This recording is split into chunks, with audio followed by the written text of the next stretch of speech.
Avant de commencer, like, abonne-toi et n'hésite surtout pas à laisser des commentaires. L'ombre de Koé. Au cœur de la savane brûlée par le soleil se dressait Koé, un village entouré de forêts profondes et de collines sombres où le vent gémissait comme un chœur d'esprit. Chaque case semblait porter une mémoire, chaque sentier une prière. On disait que la terre elle-même respirait et que les ancêtres murmuraient encore sous les racines du grand fromager sacré, protecteur du village. À chaque pleine lune, les tambours battaient et les initiés dansaient pour honorer les esprits. Mais au-delà des champs de mil, les collines noires inspiraient la terreur. On y entendait des cris étouffés et voyait parfois une étrange lueur verdâtre. Les anciens racontaient qu'une prêtresse rebelle, Saya, y avait été enterrée vivante pour avoir pactisé avec des forces interdites. Son ombre réclamait toujours des offrandes.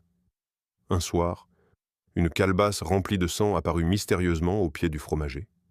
Le doyen, Ndoma, déclara « Les portes entre les mondes s'ouvrent.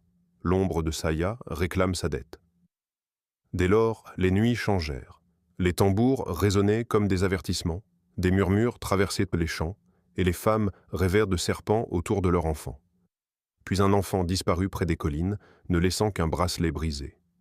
Réunis, les devins conclurent « Il fallait apaiser Saya par un sacrifice, ou qu'un courageux ose l'affronter. » Alors, un jeune du village, Banyoro, connu pour son audace, se leva.